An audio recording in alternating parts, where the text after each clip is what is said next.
خوبصورت انٹیریئر والی اس لابی میں تھوڑے تھوڑے فاصلے پر صوفے اور میزیں موجود تھیں۔ خوبصورت ٹائلز، قیمتی فانوس اور دیواروں پر بنے حسین نقش و نگار اس جگہ کو بہت آرٹسٹک لک دے رہے تھے۔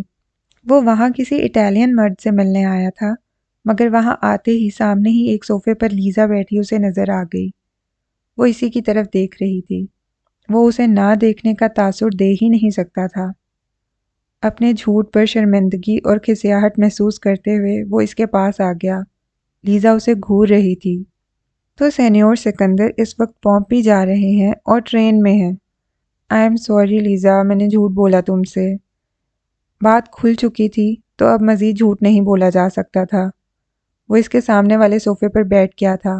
تمہاری بات سننے کے بعد میں یہاں سے جانے ہی لگی تھی کہ مجھے اچانک یاد آیا کہ آج تو روم سے باہر اٹلی کے دیگر تمام شہروں میں جانے والی نارمل ٹرینز کی ہڑتال ہے۔ لیزا اسے گھور کر دیکھتے ہوئے طنزیہ انداز میں بولی۔ اس نے بے ساختہ سر پر ہاتھ مارا۔ زبان نہ آنے کا نقصان۔ حالانکہ وہ صبح سے جاگا ایک نیوز چینل ہی دیکھ رہا تھا اور اس پر اس نے ٹرینز اور روم کے ریلوے اسٹیشنز کی فوٹیجز دیکھی تھیں۔ اگر زبان آتی ہوتی تو کم از کم وہ ٹرین کا لفظ تو ہرگز نہ بولتا۔ سمجھ تو مجھے آ گیا تھا کہ تم میرے ساتھ کولوزیم نہیں جانا چاہتے، اس لیے جھوٹ بول رہے ہو، مگر میرا دل چاہا کہ میں جھوٹے کو اس کے جھوٹ کے کھل جانے کا تو بتا کر جاؤں۔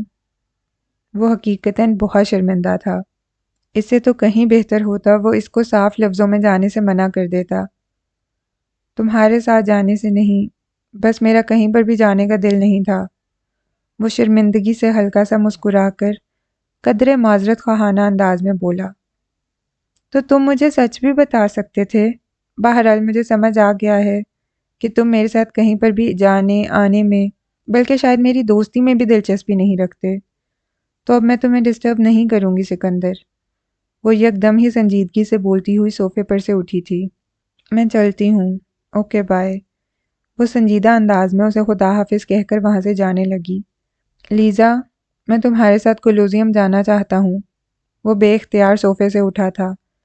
لیزا نے مڑ کر اسے دیکھا۔ وہ خاموش تھی۔ میں آج روم کو ایک رومن لڑکی کے ساتھ اس کی نظر سے دیکھنا چاہتا ہوں۔ وہ مسکرا کر لیزا ہی کا جملہ دہرا رہا تھا۔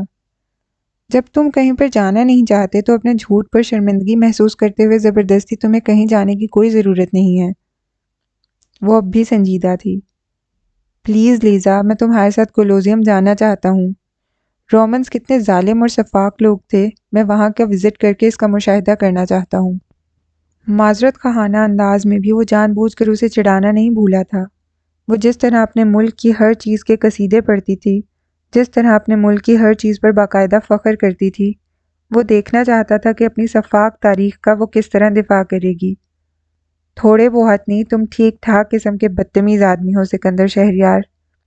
اگر مجھے تمہارا پورٹریٹ بنانے کا لالچ نہ ہوتا تو اب میں تمہارے ساتھ کبھی بھی کہیں بھی نہ جاتی، وہ اسے گھورتے ہوئے بولی تھی۔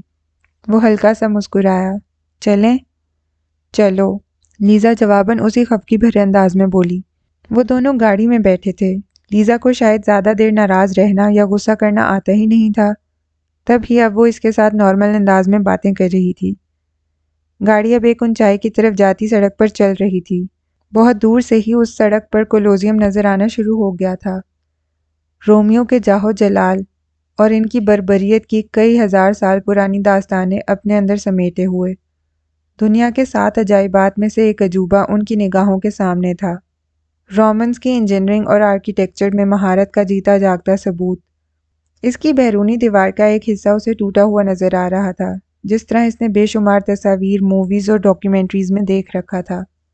اٹلی آنے والوں کے لیے کولوزیم دیکھنا تو لازمی ہے۔ میں حیران ہوں تم ابھی تک یہاں کیوں نہیں آئے تھے۔ تم ٹھیک کہہ رہی ہو، یہ وہ جگہ ہے جسے دیکھے بغیر روم آنے والا کوئی شخص یہاں سے واپس نہیں جاتا، اور کوئی بھی نان اٹالین مووی ایسی نہیں ہو سکتی جس میں کولوزیم نہ دکھایا گیا ہو۔ تب تو تمہیں میرا شکر گزار ہونا چاہیے کہ میں تمہیں یہاں لے آئی، ورنہ تم سے تو کچھ بعید نہ تھا کہ کولوزیم دیکھے بغیر ہی یہاں سے چلے جاتے۔ لیزا نے اسے اس کی صبح والی حرکت دوبارہ جتائی تھی۔ وہ اب گاڑی پارک کر رہی تھی۔ سکندر ارد گرد دیکھ رہا تھا۔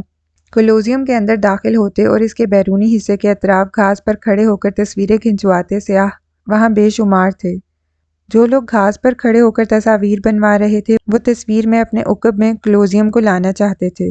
وہ اور لیزا گھاس کے اوپر چلتے کولوسیوم کے سامنے آ گئے تھے۔ وہ اس لڑکی کے ساتھ یہاں نہیں آنا چاہتا تھا۔ اسے نہ اس لڑکی میں کوئی دلچسپی تھی نہ روم کی تاریخ میں، مگر پھر بھی وہ اس وقت یہاں آ کر خود کو خوش محسوس کر رہا تھا۔ اسے اس لڑکی کے ساتھ یہاں آنا اچھا لگ رہا تھا۔ اندر چلیں؟ اس نے لیزا کی طرف دیکھ کر خود اندر جانے کی خواہش کا اظہار کیا تھا۔ چلو، وہ جواباً مسکرا کر بولی تھی۔ درمیان میں بہت بڑا کشادہ صحن نما حصہ تھا اور اس کے اطراف سیڑھیوں کی طرح اونچی ہوتی پتھروں سے بنی نشستوں کی قطاریں، جیسے کہ موجودہ دور کے فٹ بال اسٹیڈیمز نے اپنی تعمیر کا بنیادی نقشہ کولوسیوم سے ہی چرایا تھا۔ ایسا لگتا تھا یہاں اس کھلے میدان میں انسانوں کا خونخوار درندوں کے ساتھ مقابلہ کروایا جاتا تھا، اور یہ غیر انسانی اور بربریت لیا عمل رومنز کے لیے ایک کھیل تھا۔ 50,000 افراد پتھر کی سیڑھیوں پر بیٹھے تالیاں بجا بجا کر اس غیر انسانی عمل کو دیکھا کرتے تھے۔ وہ دونوں ایک بہت بڑے سے پتھر کے سامنے کھڑے ہو کر نیچے میدان کو دیکھ رہے تھے۔ Kill the loser whoever he may be۔ بے ساختہ کولوسیوم میں ان گلیڈیٹر لڑائیوں کے متعلق پڑھایا گیا جملہ اس کے لبوں سے نکلا تھا۔ اگر خونخوار درندے کو جان سے مار دیا تو غلام اور مجرم آزاد ہیں، نہیں تو درندے کے ہاتھوں اس کی موت جو ہارے گا وہ مرے گا۔ تم لوگوں کی تاریخ ظلم اور سفاکی سے بھری ہوئی ہے۔ تم ٹھیک کہہ رہے ہو، رومن بادشاہ اپنے وقت کے ظالم ترین لوگ تھے۔ وہ اس بار برا مانے بغیر بولی تھی۔ پر رومن اتنے بھی برے نہیں ہوتے۔ میں ایک رومن لڑکی کو جانتا ہوں اور وہ کافی اچھی ہے۔ اپنی شخصیت اور اپنے مزاج سے بہت مختلف جملہ بالکل بے اختیار اس کے لبوں سے نکلا تھا۔ لیزا اس تعریفی جملے پر خوش ہو کر مسکرائی تھی۔ تو تم اس اچھی رومن لڑکی کو یہ اجازت دے رہے ہو کہ وہ تمہارے چہرے کے تمام نقوش، خاص طور پر تمہاری آنکھیں، ان کے تمام تر تاثر کے ساتھ کینوس پر اتار سکے؟ میں نے ایسا تو کچھ نہیں کہا، وہ جواباً مسکرایا۔ اوہ، میں تو خوش ہو گئی تھی۔ لیکن خیر، ابھی تو تمہارا یہاں کافی دنوں کا قیام باقی ہے۔ دیکھ لینا، میں تمہیں راضی کرنے میں کامیاب ہو ہی جاؤں گی۔ وہ دونوں اب وہاں اس قدیم آرکیٹیکچر کے بیچ آہستہ آہستہ چلتے اور گرد و پیش کو دیکھتے ہوئے باتیں کر رہے تھے۔ وہ لیزا کے پر یقین سے انداز پر ہلکا سا مسکرایا تھا، کیونکہ وہ جانتا تھا ایسا کبھی بھی ہونے والا نہیں۔ اس کے ساتھ کہیں چلے جانا، گھومنے پھرنے پر راضی ہو جانا الگ بات تھی، مگر اس سے ہٹ کر وہ کسی بھی بات کے لیے کبھی بھی راضی نہیں ہو سکتا تھا۔ تم نے دنیا میں ابھی تک چیز کھائی ہی نہیں اگر تم نے اٹالین چیز نہیں کھائی، اور تم نے دنیا میں ابھی تک کافی پی ہی نہیں اگر تم نے اٹالین کافی نہیں پی۔ وہ دونوں کولوسیوم سے نزدیک ایک ریسٹورانٹ میں لنچ کر رہے تھے، تب لیزا اس سے بولی تھی۔ ریسٹورانٹ کے باہر شیڈ میں لگی میزوں میں سے ایک پر وہ دونوں بیٹھے ہوئے تھے۔ اٹالین پنیر اور زیتون کے مزیدار ذائقے والا ہاتھ سے تیار کیا پاستا کھاتے ہوئے وہ لیزا کی بات دلچسپی سے سن رہا تھا۔ وہ اپنی اسی ٹون کو برقرار رکھتے ہوئے ایک پل کا ڈرامائی وقفہ دینے کے بعد مزید بولی، اور تم ابھی تک دنیا میں کسی سچے آرٹسٹ سے نہیں ملے اگر تم لیزا محمود سے نہیں ملے۔ وہ بے ساختہ کھل کر ہنسا تھا۔ تم خود اپنی کتنی تعریفیں کرتی ہو۔ ہاں تو ہوں نا میں تعریف کے قابل، وہ ہنس کر بولی۔ لیزا، تم مسلمان ہو؟ میرا مطلب ہے تمہارے والد مسلمان اور والدہ کرسچن ہیں۔ کچھ دیر کے بعد کھانا کھاتے کھاتے اس نے پوچھا، مگر سوال منہ سے نکلنے کے ساتھ ہی اسے اس کے نامناسب ہونے کا احساس ہوا۔ سوری، یہ سوال کچھ پرسنل ہو گیا۔ اس نے فوراً ہی معذرت کی۔ نہیں، یہ سوال مجھے تو پرسنل نہیں لگا، وہ سنجیدگی سے بولی۔ میں مسلمان ہوں سکندر، اس لیے نہیں کہ میرے پاپا مسلمان ہیں، بلکہ اس لیے کہ میں نے خود اپنے لیے اس مذہب کو چنا ہے۔ جب ماں اور باپ الگ الگ مذاہب سے ہوں تو بچے خود اپنے لیے کسی بھی مذہب کو چن نہیں پاتے۔ میرے ساتھ بھی ایسا ہی تھا۔ میرے لیے نہ اسلام کی کچھ خاص اہمیت تھی نہ عیسائیت کی، یوں سمجھ لو میں بس نام کی مسلمان تھی۔ مگر 9/11 نے دنیا میں جہاں بہت کچھ تبدیل کر دیا، وہاں میرے جیسے نوجوان نسل کے لڑکے اور لڑکیوں کو، جن کے لیے ان کا اسلامی تشخص کچھ خاص اہمیت نہیں رکھتا تھا، بہت کچھ سمجھا گیا۔ جب 9/11 کا واقعہ ہوا میں 18 سال کی تھی، ایک کنفیوزڈ سی نوعمر لڑکی جس کے لیے اپنی ماں یا باپ میں سے کسی ایک کے مذہب کو چننا دشوار کام تھا، اور جس کے لیے مذہب ایک ثانوی چیز تھی۔ مگر پھر جب میں نے اسے اپنے ساتھ، اپنے جیسے بہت سے نام کے مسلمانوں کے ساتھ ان کے محض اسلامی نام یا اسلام سے سرسری سے تعلق کی وجہ سے امتیازی سلوک ہوتا دیکھا، تب جیسے میں چونک سی گئی تھی۔ لندن میں میری بہت سی دوستوں اور ملنے والوں نے مجھے میرے پاپا کے مسلمان ہونے کی وجہ سے جب چھوڑ دیا یا مجھ سے کھچے کھچے رہنے لگے، تب پہلی بار میرے دل میں خواہش جاگی کہ جس مذہب کے خلاف دنیا بھر میں اس قدر نفرت پھیلائی جا رہی ہے، وہ در حقیقت ہے کیسا۔ پھر میں نے اسلام کو سمجھنے اور جاننے کی کوشش کی، اور میں نے اسے بہت روشن خیال اور فطرت سے قریب پایا۔ میں نے اسلام کو جاننے اور سمجھنے کے بعد اپنی مسلم شناخت برقرار رکھی ہوئی ہے سکندر۔ اسے لیزا کے مسلمان ہونے کا سن کر خوشی ہوئی تھی۔ اسے اب یہ بھی سمجھ میں آ رہا تھا کہ اس کے ساتھ پیزا یا پاستا کچھ بھی کھاتے ہوئے لیزا گوشت کی جگہ سبزیوں سے بنی ڈش کا انتخاب کیوں کرتی ہے، اور اس کا لباس چاہے جتنا بھی مغربی ہو مگر جسم کو مکمل طور پر ڈھانپے ہوئے کیوں ہوتا ہے۔ تم پاکستان سے ہو نا سکندر؟ کھانا کھا لینے کے بعد وہ دونوں وہیں بیٹھے کافی پی رہے تھے، ڈارک اسٹرانگ کافی بغیر کریم یا دودھ کے، خالصتاً اٹالینز کی طرح۔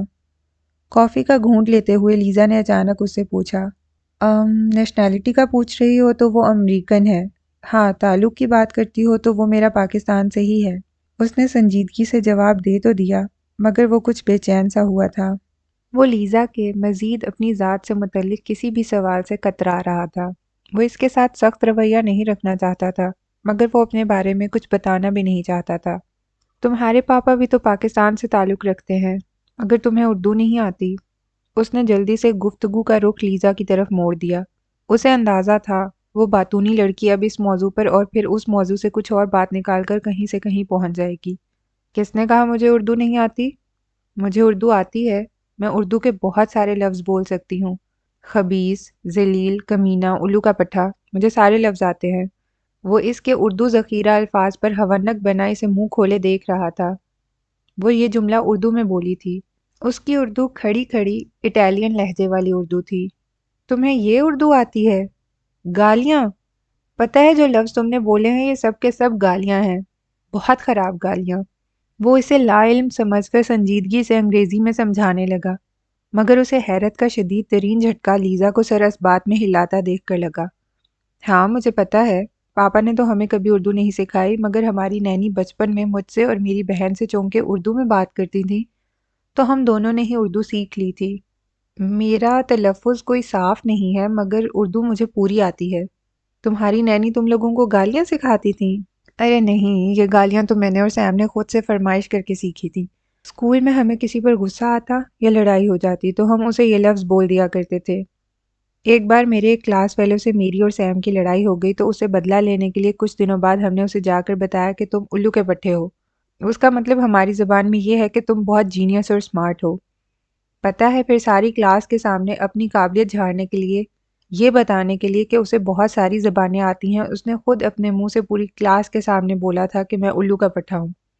تب مجھے اور سیم کو بہت مزہ آیا تھا اور بعد میں ہم دونوں خوب ہنسے بھی تھے۔ وہ فخریہ انداز میں بتا رہی تھی۔ مگر مجھے تو کوئی خوشی نہیں ہو رہی کہ وہ لڑکی جو ابھی ابھی میری دوست بنی ہے وہ ٹرک ڈرائیوروں والی اردو ووکیبلری رکھتی ہے۔ اس نے اسے دیکھا۔ وہ لاپرواہی سے شانے اچکا کر ہنسی۔ اگر تم سیکھنا چاہو تو میں اٹالین میں تمہیں کچھ گالیاں سکھا سکتی ہوں، بوقت ضرورت کام آئیں گی تمہارے۔ اس نے اپنی خدمات اسے پیش کی۔ وہ دونوں اب میز سے اٹھ رہے تھے۔ آج اس نے لیزا کو بل پے کرنے نہیں دیا تھا۔ شکریہ، بہت شکریہ، میں خاصا مہذب آدمی ہوں۔ دیکھو آنے والے وقت کا کچھ پتہ نہیں ہے، میری مانو چند ایک اٹالین گالیاں سیکھ لو، تمہارے واقعی کام آئیں گی۔ وہ مسکراتے ہوئے اس کی طرف دیکھ رہا تھا۔ وہ نہ بولنے سے تھکتی نہیں تھی اور نہ ہی ہنسنے سے۔ تم اتنا کیسے بول لیتی ہو؟ میں پوری زندگی اتنا زیادہ نہیں بولا ہوں گا جتنا تمہارے ساتھ ان 3 دنوں میں بولا ہوں۔ میں زیادہ تو نہیں بولتی، تم نے کبھی کوئی باتونی لڑکی دیکھی نہیں ہے۔ وہ اب اس کے ساتھ مسلسل اردو میں ہی بات کر رہی تھی۔ وہ ہنس پڑا۔ چہل قدمی کرتے ہوئے اسے ایک ریسٹورانٹ کے پاس سے گزرتے اس کے شیشے کے دروازے میں اپنا عکس نظر آیا۔ اپنے چہرے پر مسکراہٹ اور آنکھوں میں خوشی نظر آئی۔ اپنے چہرے کی اس مسکراہٹ کو دیکھتے ہی اس کی مسکراہٹ فوراً ختم ہو گئی۔ اب ہم فورم اور پھر پیلنٹائن ہل چلیں گے۔ شام تک گھومنے کے لیے ہمارے پاس کافی ٹائم ہے۔ لیزا اس کی سوچوں اور موڈ کی تبدیلی سے انجان مسکرا کر بولی، میرا اور کہیں جانے کا موڈ نہیں ہے، میں واپس جانا چاہتا ہوں۔ اچانک وہ خشک لہجے میں سنجیدہ چہرہ لیے بولا۔ لیزا اس کے موڈ کی تبدیلی کو محسوس کر گئی تھی۔ تمہیں اچانک کیا ہو جاتا ہے سکندر؟ کل بھی تم نے اس طرح کیا۔ تمہیں میری کوئی بات بری لگی ہے؟ کوئی بات نہیں ہوئی، بس میں تھک گیا ہوں، آرام کرنا چاہتا ہوں، اس نے سنجیدگی سے کہا۔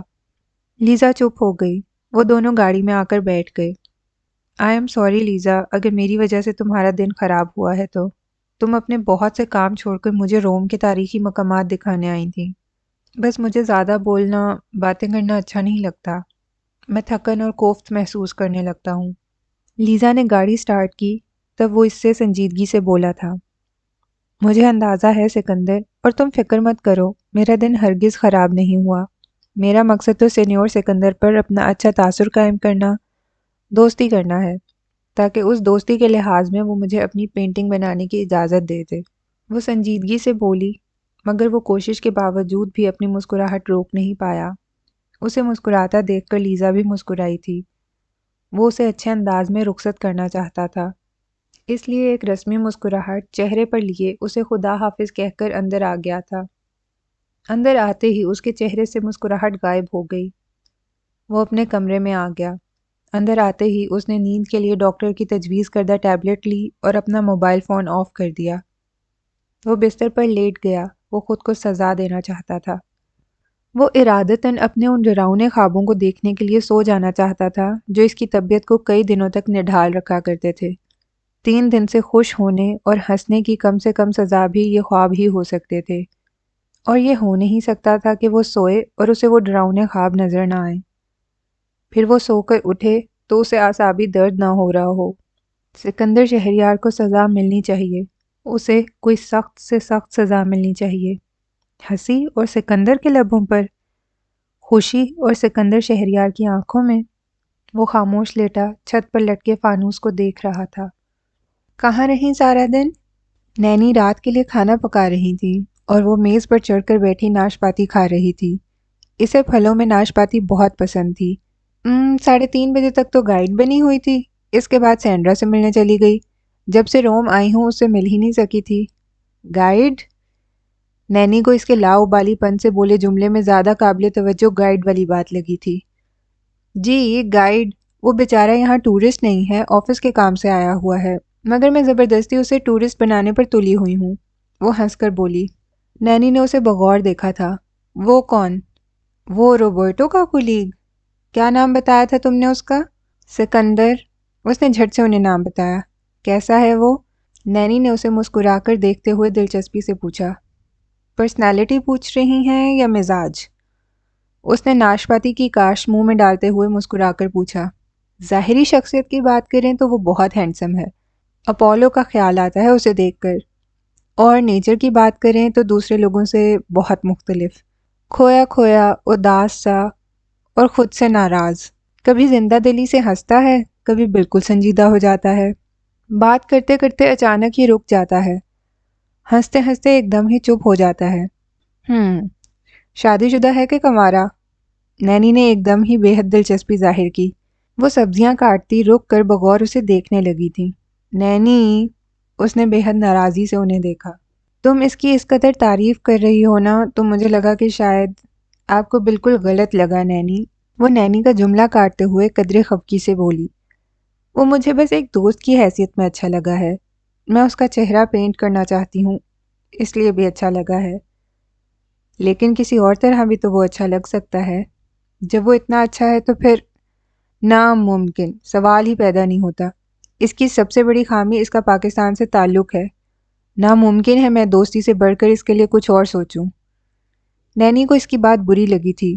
وہ پاکستان کی برائی سن کر ہمیشہ اسی طرح رد عمل ظاہر کیا کرتی تھیں۔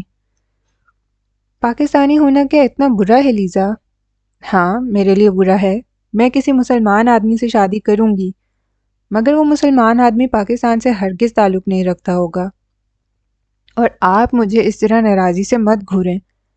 آپ خود کون سا پاکستانی ہیں؟ گزشتہ 24 سالوں سے آپ اٹالین ہیں۔ ایسا پہلی بار نہ ہوا تھا۔ وہ پاکستانی مردوں کو برا کہا کرتی تھی اور نینی اس کے برا کہنے پر ہر بار یوں ہی بدمزہ ہوا کرتی تھی۔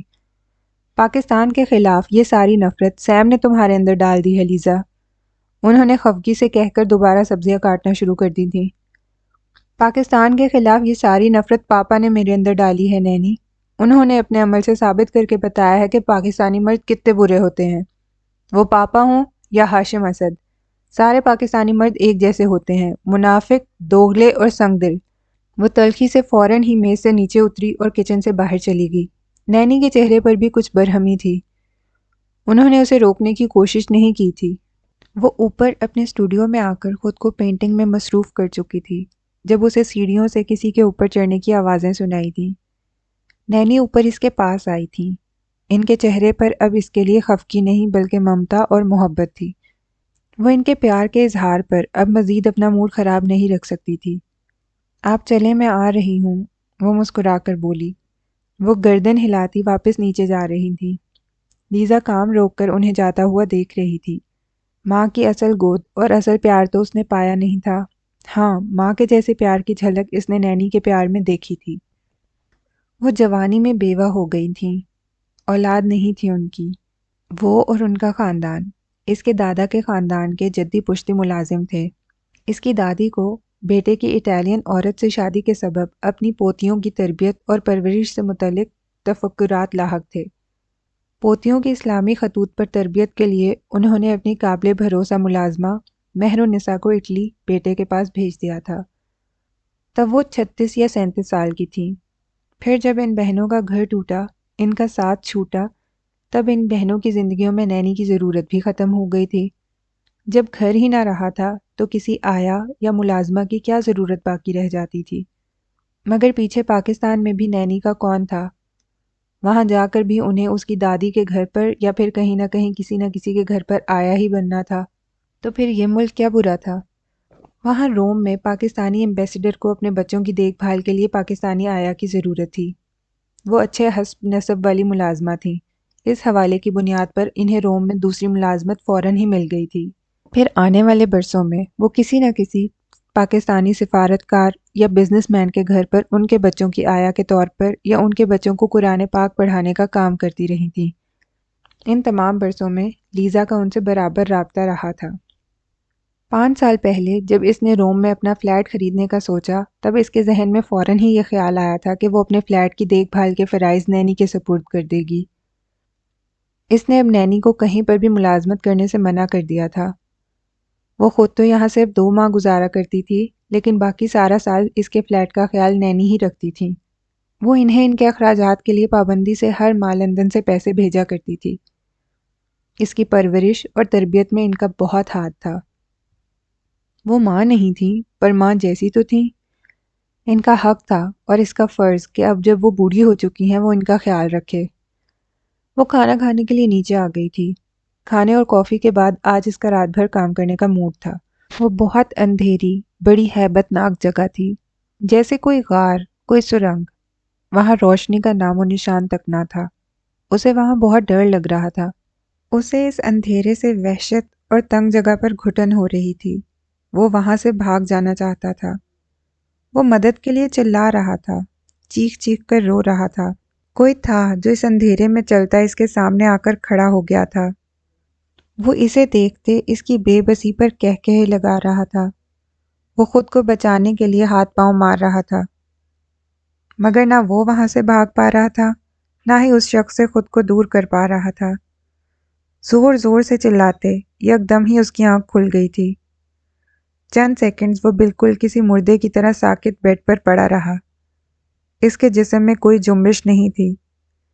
کچھ دیر بعد جب وہ اپنے ہاتھ پاؤں ہلانے کے قابل ہوا، تب اس کا ہاتھ بے ساختہ اپنے چہرے پر گیا۔ اس کا چہرہ آنسوؤں سے بھیگا ہوا تھا۔ اسے پسینہ آنے لگا، جسم پر کپ کپاہٹ طاری ہو گئی تھی۔ اسے اپنے کمرے کے گھپ اندھیرے میں شدید ترین گھٹن ہونے لگی۔ وہ اپنی ساری ہمت جمع کر کے بستر سے اٹھا تھا۔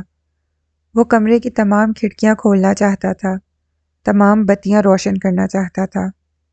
وہ لاس اینجلس میں رہ رہا تھا اور کیلیفورنیا یونیورسٹی میں اپنی انڈر گریجویٹ اسٹڈیز میں مصروف تھا۔ اسے گھر کی بالکل یاد نہیں آتی تھی۔ اسے اگر کوئی یاد آتا تھا تو وہ اس کی امّو جان تھیں، باقی اسے اپنے گھر کے نہ کسی فرد کی یاد آتی تھی نہ کسی اور چیز کی۔ امّو جان سے اس کی فون پر خوب لمبی گفتگو ہوتی تھی، جبکہ شہریار خان اس سے فون پر انتہائی مختصر بات کیا کرتے تھے، سرسری انداز میں اس کی تعلیم اور کیمپس سے متعلق چند سوالات اور پھر مخصوص جملہ کہ اسے پیسوں یا کسی اور چیز کی ضرورت تو نہیں ہے، وہ اس کا رزلٹ کیسا دیکھنا چاہتے ہیں، آگے اس کے مستقبل کے لیے کیا کچھ سوچتے ہیں، کچھ بھی نہیں۔ یہ سب وہ یقیناً سکندر سے کہتے ہوں گے۔ وہ اپنے گھر کے مقابلے میں خود کو لاس اینجلس میں زیادہ پرسکون محسوس کرتا تھا۔ یہاں اسے ہر وقت کسی کے ساتھ اپنا کمپیریزن نہیں کرنا ہوتا تھا۔ وہ سکندر کو کبھی بھولے سے بھی فون نہیں کرتا تھا۔ سکندر خود ہی ہر 10-15 دن میں اسے فون کیا کرتا اور وہ جان چھڑانے والے انداز میں چند منٹ کی بات کر کے سکندر سے پیچھا چھڑا لیا کرتا۔ باپ کے رویے اور ایک بے مقصد سی مقابلے بازی اور اس مقابلے بازی میں پے در پے شکست نے اسے خاصا تلخ اور سنجیدہ بنا دیا تھا۔ کیمپس میں اس کی بہت زیادہ دوستیاں نہیں تھیں، گنتی کے چند ایک ہی دوست تھے جن کے ساتھ وہ اکثر نظر آتا تھا۔ جس طرح شہریار خان نے سکندر کو بوسٹن میں رہائش کے لیے کرائے پر فلیٹ دلا رکھا تھا، اسی طرح اسے بھی لاس اینجلس میں فلیٹ مہیا کیا گیا تھا۔ فرق صرف اتنا تھا کہ سکندر کے لیے رہائش کا انتظام کرنے وہ خود وہاں گئے تھے، خود اس کی رہائش کے لیے جگہ منتخب کی تھی، گھر کا سامان ڈلوایا تھا، جبکہ اس کے لیے یہ سارا کام لاس اینجلس میں اپنے ایک واقف کے ذریعے کروا دیا تھا۔ پیسہ اس کے لیے بھی اتنا ہی خرچ کیا گیا تھا، مگر اس پر اپنا وقت اور اپنی توانائیاں برباد نہیں کی گئی تھیں۔ اس روز رات میں سکندر کا اس کے پاس فون آیا تھا۔ وہ خود کو ذہنی اور جذباتی طور پر سکندر سے بہت دور لے جا چکا تھا۔ وہ اسے سوچنا نہیں چاہتا تھا۔ اس سے بات کر کے، اس سے مل کر سوائے اپنے ہارے ہوئے ہونے اور دوسری پوزیشن پر کھڑے ہونے کے اسے اور کوئی احساس نہیں ملا کرتا تھا۔ کیسے ہو زین؟ اس کے خشک سے ہیلو کے جواب میں سکندر گرم جوشی سے بولا تھا۔ ٹھیک ہوں۔ اس نے جواباً اس کی خیریت معلوم کرنے کی زحمت نہیں کی تھی۔ اسپرنگ بریک میں گھر جا رہا ہوں، تم بھی آ جاؤ، کتنے مہینے ہو گئے ہم دونوں کو ایک دوسرے سے ملے ہی نہیں ہیں۔ اس سے قبل وہ چھٹیوں میں جب گھر گیا تھا تب اس نے قصداً جانے میں دیر کر دی تھی، کیونکہ اسے پتا تھا کہ سکندر چھٹیاں گزار کر واپس جا چکا ہوگا۔ سکندر اس کے آنے کا انتظار کرتے کرتے، اسے فون پر بلاتے بلاتے، آخر کار مایوس ہو کر جس روز بوسٹن واپس لوٹا تھا، وہ اس سے اگلے ہی دن واشنگٹن اپنے گھر پہنچ گیا تھا۔ میرا موڈ نہیں ہے، میں چھٹیاں اپنے دوستوں کے ساتھ گزارنا چاہتا ہوں، وہ خشک سے لہجے میں بولا تھا۔ اس کا لہجہ کسی بھی طرح کے جذبات سے عاری تھا۔ وہ اب بچہ نہیں تھا، بڑا ہو چکا تھا۔ اسے اپنے جذبات لوگوں سے چھپانا آ گیا تھا۔ ضروری نہیں تھا کہ وہ سکندر کے لیے جو کچھ بھی محسوس کرتا اس کا لفظوں میں بھی اظہار کرے۔ اس کا سرد اور خشک رویہ سکندر کو زین کی زندگی میں اس کی جگہ بتانے کے لیے ہی کافی تھا۔ پھر بھی تم کوشش تو کرو زین، دوستوں کے ساتھ پھر چلے جانا، مجھے تم بہت یاد آ رہے ہو۔ سکندر کے لہجے کی محبت اسے بناوٹی محسوس ہوئی تھی۔ وہ خود کو بہت اچھا ثابت کرنے کے لیے پوز کیا کرتا تھا۔ اسے سکندر کی اس منافقت اور دوغلی شخصیت سے نفرت تھی۔ میں نے تمہیں بتایا ہے نا میں نہیں آ سکوں گا، پھر کسی اور چھٹیوں میں میرے آنے کا موڈ بنا تو تمہیں بتا دوں گا، وہ اسی خشک سے لہجے میں بولا تھا۔ اچھا چلو جیسے تمہاری مرضی۔ سکندر کے لہجے میں مایوسی تھی۔ وہ سمجھتا تھا خود سے ہر چیز میں کمتر بھائی پر وہ ترس تو کھاتا ہے، محبت ہرگز نہیں کرتا۔ اس نے سکندر کے لہجے کی مایوسی پر دھیان دیے بغیر فون بند کر دیا تھا۔ اس نے اپنے بنیادی مضمون کے طور پر اکنامکس کو منتخب کیا تھا، اپنی خواہش پر نہیں، بلکہ اس لیے کہ اپنی انڈر گریجویٹ ڈگری کے لیے سکندر کا مضمون بھی یہی تھا۔ اسے قانون پڑھنے میں کوئی دلچسپی نہیں تھی، مگر آگے اس نے بھی قانون پڑھنا تھا۔ پتہ نہیں اس خود ساختہ مقابلے بازی سے وہ کبھی باہر نکل بھی سکے گا یا نہیں، یا ساری زندگی سکندر جیسا بننے کی خواہش میں گزر جائے گی۔ وہ خود کو اس جنون سے نکالنا چاہتا تھا۔ وہ اپنے راستے سکندر سے بالکل علیحدہ کر لینا چاہتا تھا، لیکن اس کے اندر سکندر کو شکست دینے کی خواہش جیسے آج بھی کہیں چھپی بیٹھی تھی۔ اپنے میجر سبجیکٹ اکنامکس کے لیے اسے سیمسٹر میں کیلکولیس کا ایک اضافی کورس پڑھنا تھا، اور یہ کورس پڑھنے کے لیے اسے میتھس ڈپارٹمنٹ میں کلاسز اٹینڈ کرنا تھیں۔ اس روز وہ اس سبجیکٹ کی پہلی کلاس لینے میتھس ڈپارٹمنٹ آیا تھا، اور وہاں اسے وہ ملی تھی، مریم۔ وہ اس دن کو ایک عام سا دن سمجھ کر کیمپس آیا تھا، جانتا ہی نہیں تھا کہ آج اسے وہ ملے گی جس سے مل کر اس کی زندگی سے تمام تلخیاں ختم ہو جائیں گی۔ وہ اپنے ڈپارٹمنٹ سے بھاگتا دوڑتا یہاں پہنچا تھا۔ مریم کا میجر سبجیکٹ میتھس تھا، تو اس نے تو کلاس میں ہونا ہی تھا۔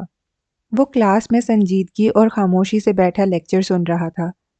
تب اس لڑکی نے پروفیسر کو مسلسل زج کرتے اپنے سوالوں سے اسے چونکا دیا۔ وہ مختلف فارمولوں اور ٹرمز سے متعلق ایسے ٹیکنیکل کوشچنز کر رہی تھی جن میں سے بعض کے جوابات پروفیسر کو بھی معلوم نہیں تھے۔ شاید نہیں، یقیناً وہ لڑکی بہت ذہین تھی۔ وہ میتھس خصوصاً کیلکولیس میں بہت اچھی تھی۔ تبھی انڈر گریجویٹ لیول پر اپنے پی ایچ ڈی کیے قابل پروفیسر کو ٹف ٹائم دے رہی تھی۔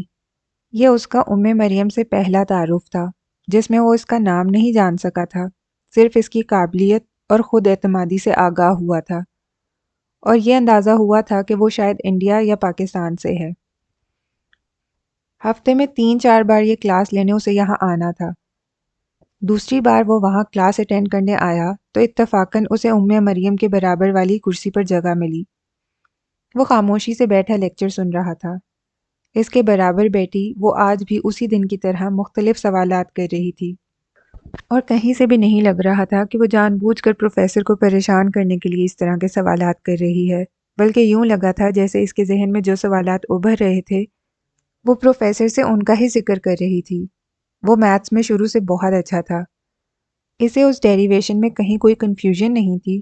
اپنی عادت کے برخلاف وہ بے ساختہ اس سے کہہ بیٹھا، اس پوائنٹ پر کنفیوز ہے نا آپ؟ لائیں میں سمجھا دیتا ہوں۔ اس لڑکی نے چونک کر سر اٹھایا۔ اسے یوں دیکھنے لگی ایسے جیسے ابھی تک وہ اس کی موجودگی سے ہی لا علم تھی۔ ہاں، ایسی کون سی غیر معمولی بات تھی ذہن شہریار میں کہ اس کی موجودگی یا غیر موجودگی کا نوٹس لیا جائے؟ سکندر سے حسد محسوس کرتے کرتے اب وہ اس حد تک تلخ سوچ کا حامل ہو گیا تھا کہ اپنے بارے میں بھی بہت کم ہی کچھ اچھا سوچ پاتا تھا۔ آپ کو یہ ڈیریویشن سمجھ میں آ گئی ہے؟ اس لڑکی نے کچھ خوشی اور کچھ حیرت سے کہا تھا۔ اس نے مسکراتے ہوئے سر اثبات میں ہلایا اور پھر اسی کی نوٹ بک پر اسے ڈیریویشن شروع سے آخر تک سمجھا دی۔ ٹوٹل 10 منٹ لگے تھے اسے سمجھانے میں۔ تھینک یو سو مچ، وہ مسکراتے ہوئے تشکر آمیز انداز میں بولی تھی۔ یو آر ویلکم، وہ جواباً مسکراتے ہوئے کرسی سے اٹھا تھا۔ آپ نے اپنا نام نہیں بتایا، وہ بھی اس کے ساتھ ہی کرسی سے اٹھی تھی۔ اس وقت کلاس میں صرف وہ دونوں تھے۔ زین شہریار۔ میں مریم ہوں۔ تم سے مل کر خوشی ہوئی زین۔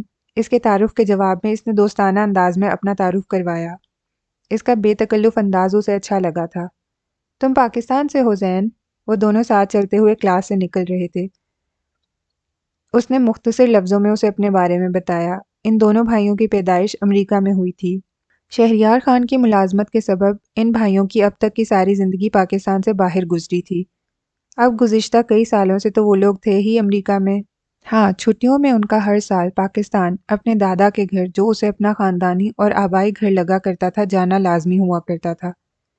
وہ امریکی شہری تھا، جبکہ مریم امریکی نہیں تھی، وہ یہاں پڑھنے کے لیے آئی تھی۔ اس مختصر رسمی سے تعارف اور گفتگو کے بعد وہ دونوں ایک دوسرے سے رخصت ہو گئے تھے۔ چند ہی دنوں کے اندر اسے یہ بات پتہ چل گئی تھی کہ وہ لڑکی صرف کلاس روم کے اندر لیکچرز کے دوران ہی اپنی ذہانت ثابت نہیں کرتی، بلکہ کلاس سے باہر اپنے پورے ڈپارٹمنٹ میں اپنی غیر معمولی صلاحیتوں کا لوہا منوا چکی ہے۔ میتھس ڈپارٹمنٹ کا جو میگزین نکلا کرتا تھا وہ اس کے ایڈیٹوریل بورڈ میں شامل تھی۔ ڈرامیٹک کلب کی وہ روح رواں تھی۔ اپنے ڈپارٹمنٹ کے علاوہ دیگر کئی سائنس ڈپارٹمنٹس کی مختلف آرگنائزیشن اور کلبز کی وہ سرگرم ممبر تھی۔ وہ نصابی اور غیر نصابی دونوں طرح کی سرگرمیوں میں شاندار کارکردگی اور ریکارڈ رکھنے والی لڑکی تھی۔ وہ امریکہ میں ایک امریکن یونیورسٹی میں امریکیوں پر سبقت حاصل کر رہی تھی، اور یہ کوئی معمولی کارنامہ نہیں تھا۔ پہلے دن کی تعارفی ملاقات کے بعد اس نے مریم سے خود سے کبھی بات کرنے کی کبھی کوشش نہیں کی تھی۔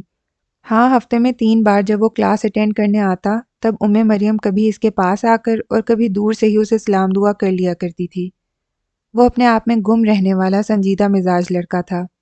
ایسے میں مریم یا کسی بھی اور لڑکی سے دوستی کا سوال ہی پیدا نہیں ہوتا تھا۔ مریم کا dramatic club Romeo Juliet stage کر رہا تھا۔ آتے جاتے جتنی باتیں اس کے کانوں میں پڑی تھیں، اس سے اتنا تو اسے پتہ چل ہی چکا تھا کہ اس ڈرامے کا اسکرپٹ مریم نے لکھا تھا۔ ڈائریکشن بھی اسی کی تھی۔ اور جولیٹ کا کردار بھی وہی ادا کر رہی تھی۔ یہ ڈرامہ وہ لوگ کسی چیریٹی کے لیے کر رہے تھے۔ اس نے بھی خاموشی سے ٹکٹ خرید لیا تھا۔ وہ آڈیٹوریم میں پچھلی نشستوں میں سے ایک پر بیٹھا تھا۔ مریم سٹیج پر آئی تو واقعی چراغوں میں روشنی نہ رہی تھی۔ وہ بے تحاشا حسین لگ رہی تھی۔ وہ واقعی جولیٹ لگ رہی تھی۔ اس کے آ جانے کے بعد سٹیج پر پھر کسی اداکار کا رنگ جم نہیں پا رہا تھا۔ ڈرامہ دیکھنے والا ہر فرد جولیٹ کے سحر میں گرفتار ہو چکا تھا۔ وہ خوبصورت تھی، مگر خوبصورت تو بہت لڑکیاں ہوتی ہیں۔ اسے جو چیز دوسری لڑکیوں سے بلکہ باقی سب سے زیادہ نمایاں کرتی تھی، وہ اس کی آنکھوں سے چھلکتی ذہانت اور اس کی چھا جانے والی شخصیت تھی۔ وہ ٹکٹکی باندھے اسے دیکھے جا رہا تھا۔ ڈرامہ ختم ہونے پر وہ خاموشی سے آڈیٹوریم سے اٹھ آیا۔ دیگر لڑکے لڑکیوں کی طرح اس نے مریم سے ملنے کی کوئی کوشش نہیں کی تھی۔ مریم کو تو یہ پتہ بھی نہیں چلا ہوگا کہ وہ وہاں آیا بھی تھا۔ اتنی بہت سی تالیوں کے بیچ اس بے تحاشا حسین اور ذہین لڑکی کو زین شہریار کی تالیاں کہاں سنائی دی ہوں گی۔ وہ اپنے اندر ایک بے نام سی اداسی محسوس کر رہا تھا۔